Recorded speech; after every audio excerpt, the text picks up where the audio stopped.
So now we go into Game 5, Michael having secured the first win of the day, which will have SAS feeling quite good. They are not a team that should, in most cases, be losing 4-0 to another team in the league. Just has lots of strong players. So here we go into Game 5.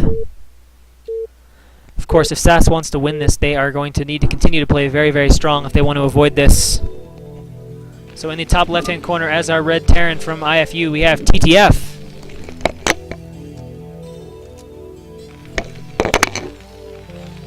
And in the bottom right-hand position, as our yellow Protoss from SAS, we have Lopedog.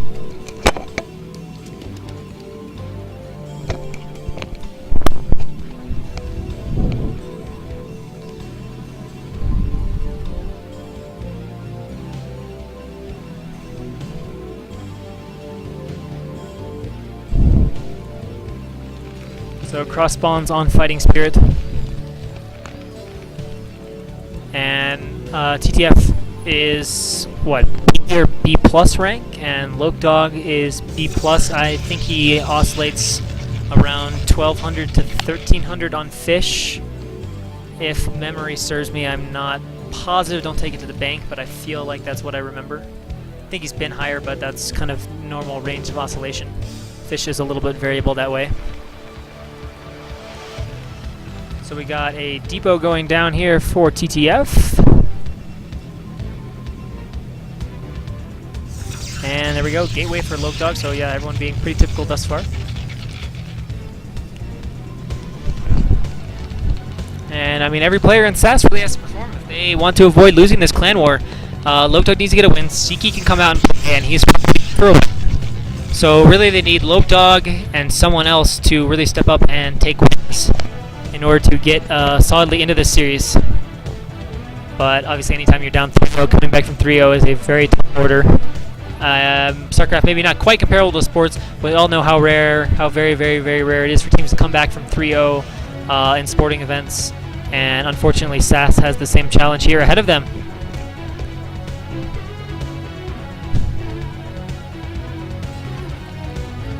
SCV just chilling on the ramp.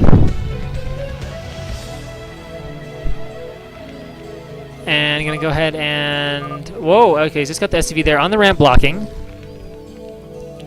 Question mark U, maybe a little bit of lag, not really sure. Gateway down, core down, no sign of a zealot. This probe is trying to get in, but this SCV is neatly positioned on the ramp not to allow it. And now the wall is finished, so that probe will not get in ever. Whoop, there we go, fix that.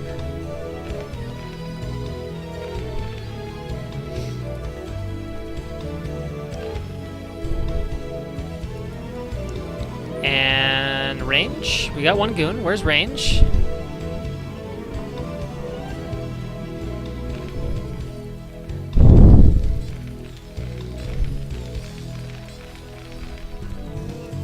And getting attacked out here at the wall. Not really going to do anything though. This SCV is actually still outside the wall. Can poke at this probe. And interesting pylon position here. I guess it's just to allow the goons to walk out and give space for the core. I'm curious to see what he'll end up eventually doing with his gateway placement. Rolex, how could it be on your end? Maybe because no one else has this problem, or almost no one else? It's not to say there might be an issue with what my stream is giving your computer, but for some reason it's your PC, or else everyone else would have to have a problem with it. Does that not make sense? You're the only one with the problem. It has to be on your end. That's really all there is to be said for that issue. So going back to the game, see, he's actually leaving 3 on gas, so we might see some aggression here, unless he's already put them back on as the factory is done. Lifted off, now going ahead and landing into the same... Oh, he just wanted to get the SCV back in. And here comes the first goon up to the wall, and adding on as well a robotics facility as a second gateway, so either 2-gate OBS or 2-gate Reaver aggression. Baku rooting for the 2-fag. 2-fag not happening. Academy. Academy. That is some fast scan. That or it's going to be Marines. But if it's Reaver, Marines are pretty strong against this. So, Robo facility about to finish. tank out now. It can't be deep 6. He doesn't have a second base. It could be like a 2 barracks Marine push. Oh, whoa, this goon's got to get out of here. Got to get out of here. Got to evacuate, and it does manage to flow. Thankfully, he didn't have it over here, and it got trapped on this side where there's nowhere for it to run. And what is the answer? Oh, it is 2-gate obs. All right, so just very defensive play. Lopdog even worrying about the potential of that 2-fact. But 2-gate obs is not probably the ideal build you'd want to have to deal with Marines. Actually, I don't know what this is for. He's not getting any research here. And he is doing now what looks very similar to strong FD. Oh, he's getting a 3rd tank too, and siege. I do not know what this build is. I have no clue what I'm watching. There is no range being researched. And I just don't know what to expect. It's 1 base of CAD with no upgrades from the academy. 1 SCV scouts here. There's lots of goons though. Definitely enough goons to kill this. As really 6 you can deal with it. 8 is easy mode against this, and he has the obs as well. So 1 expo worth of tank, or 1 fact worth of tanks should not be that scary. And yeah, these Marines, and if these Marines had range, that would change the whole dynamics of this. Now he sees it, he knows it's coming, but there's no vultures. There's no vultures. He's got siege, but siege isn't really necessarily that great as against these goons, as he can just get on top of the tanks, and the first tank is just going to get sniped. Really poor control there from TTF, and the goons are spread out beautifully, and this is getting annihilated. Now just like, what are you doing out here? Walks over this with his 2-fact obs, kills everything, just obliterated. And will Lokdog actually chase him all the way back? He probably could. There's 1 tank to defend. There might be a second out by the time he gets there, but I mean, that was a complete throwaway of units by TTF. And he scouted with SCV. He saw there were 6 goons. He didn't have upgrades. He didn't have vultures. I don't really know why he thought he could have won that fight, but obviously, I guess maybe what he was hoping for is there wouldn't be obs, couldn't go about it, and he'd be able to get sieged up at a strong position, perhaps outside the bridge. But unfortunately, the observer was out for Lokdog on top of that and easily wrecking it without any difficulty.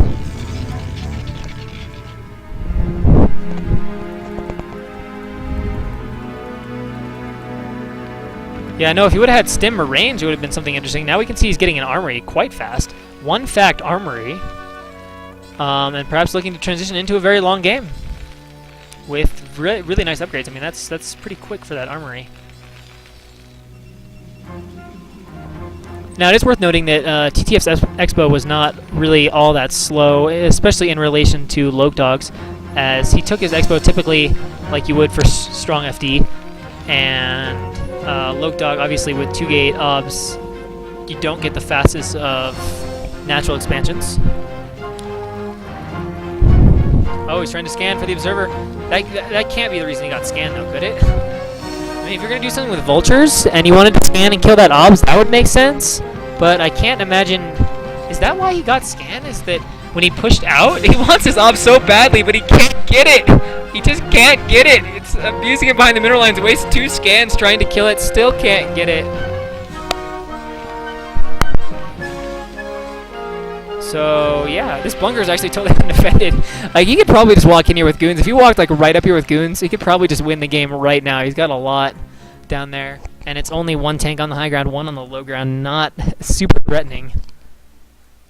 And, of course, now there's also an obs at the 3rd base. I still don't understand this. Was this really just a scan and kill obs? All right, we got a starport going down. 2-fact starport armory is still scanning for this obs. Finally, he might get it. Will he, though? Or will it escape? Well, oh, my God, it gets away again. This is 3 consecutive scans. The obs is still alive. That pesky observer is becoming the bane of TTF's existence right now. He wants to do something with his academy, and Lokdog is just thwarting him at every possible opportunity. Has obs everywhere now, too. He'll probably get this eventually, but he sees it again. Oh, I thought he saw it again. Yeah, he's got to see it. All right, finally he scans. Can he get it? On his 4th try.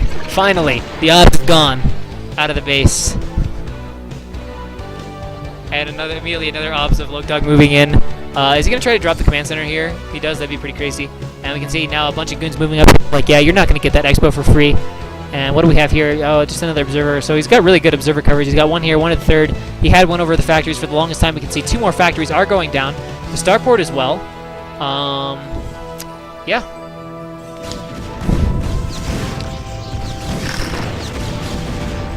Ah, the Vulture tries to rush into the main, and it does make it in. Oh, no, it doesn't. The probe ninjas it. Oh, big probe. Doesn't even have to worry about a Vulture going in the main and being annoying. Just kills it off immediately.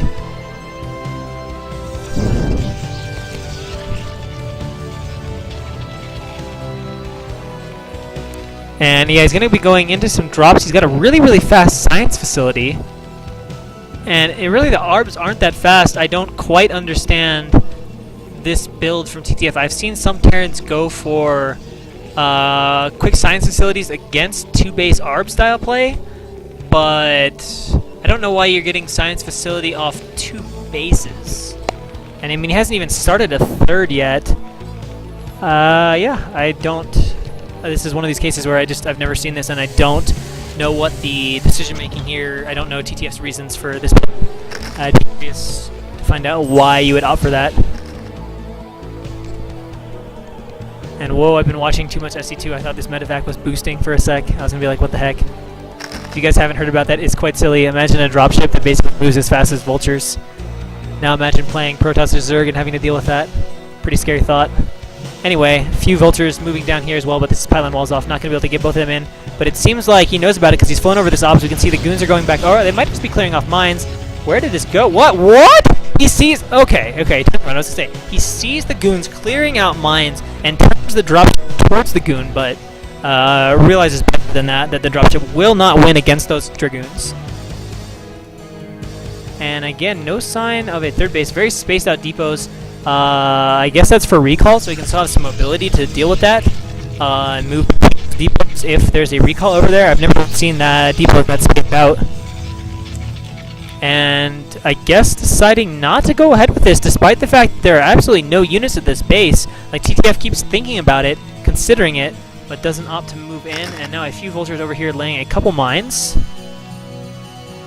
Oh, okay, that would make sense. Justin saying it's for Reavers, that would, because if you put them all close together and you attack at the right angle, then it can, like, with one round of Scarabs, it can kill 4 depots at a time. So I guess that's a possibility. Oh, God, the mines! 3 goons evaporate to those. Still looking at the supplies, we can see 40 ahead for Protoss, who's already on 3 bases. Terran still has not started another CC. So I don't know what this push is going to be. It's going to be some 5-fact push at 12 minutes, and here's the dropship that apparently... Did he get many kills? He got 4 kills on this tank. Another tank died. I missed that drop happening. This Zealot is stuck here. Oh my god, he can't actually get at it with the Zealots. That's why the tank is still alive. And all these probes, if he turns, turn and target fire! No! Misses opportunity. Could have gotten all those probes. Doesn't happen. And, oh, we got another run by. And this side is open, but there are 2 cannons up. Probably not all that scary. Just going to run the probes to one side or the other. And actually, the vultures don't even try to go in there. They are going to try to get a few of the Zealots with the mines, but he does a nice job. Mine Dragging only loses. Only takes 1 or 2 mine hits on a couple of Zealots. Not that big of a deal at all. And yeah, at some point here, I guess he's going to have to come out. He's not making any effort to take a 3rd. This is very, very strange play from TTF. I mean, his harass is not that extensive, nor has it done that much damage. He can't really put this. And Fighting Spirit really isn't a map where you get Protoss horribly out of position with drops either, but it looks like he's going to go for it. I can't imagine this being especially successful, but he's losing a lot of vultures here, and he doesn't have much setup. Let's take a look at the gateway count here as he pushes. There are 8 gateways, and this is against only 6 factories. So very comfortable position there from Protoss, and he's actually going to try to start a sneaky command center over here. It's sneaky because he's not going to push towards bottom here to defend this, and even if he pushed toward here, I guess it sort of would defend that, but we'll see. We'll see where he pushes to. But he really wouldn't have enough. Oh, 1 vulture here tries to sneak in. And yeah, looking at this is now 180 to 130 supply. And honestly, if he just sits here like this, he can't sit here with this hidden base because Lokdog is going to get 100% suspicious. Because Terran just not taking a 3rd base at any point doesn't make sense in any context ever. And there we go. He decides to scout, realizing this doesn't make sense. This 3rd is so slow, he's not doing anything either. So what's going on? He's going to have to cancel this, as this SCV is going to get picked off. And I mean, that's pretty much over. You know, he's going to have 1 big push that he can do if he wants, but Lokdog will probably kill even the first push, and will certainly clean it up with reinforcements, as there's just nowhere near enough eco. He could probably throw down a few more gates at this point, as he is already on a K of minerals, and yeah, we can see he might be opting to do that with a pylon here, or possibly just a few cannons and then take that expansion. But obviously the cancel has now been forced. The CC has been restarted in the main and is floating out. But I mean, this is we're at 15 minutes right now into this game, and he hasn't taken his natural expansion, and Protoss is about to be on 4 bases. Could use a few observers with these dragoons here, or otherwise he can't clear out these mines. And this army is just not that beefy. It's an okay tank count, but the support units are pretty limited, and it's just not all that scary. The only thing he's got going for him is the tech isn't very good. There's only 1 Arbiter and nothing else. There won't be a second Arbiter. But the army itself is not that great. He's got 2-0 though, which is nice. But we'll see what happens. Here we go. A little bit out of position. Lopdog is not going to be on top of this army, and TTF might be able to get a good siege position, but Lopdog is just like, screw this, I'm going for it. His army is pretty well spread out here coming into this battle. Lots of Zealots getting on top of the tank line. I think he can just run a bunch in. Yeah, he can probably run even further into the tank line. Not really doing that so far, though, but there are just tons of Zealots, no Vultures at all, and this is just absolutely obliterated, and TTF is done with this game. His third bases is going to get run over. He's not going to have enough units. There's just no way he's possibly going to win ever from this situation, and there is GG.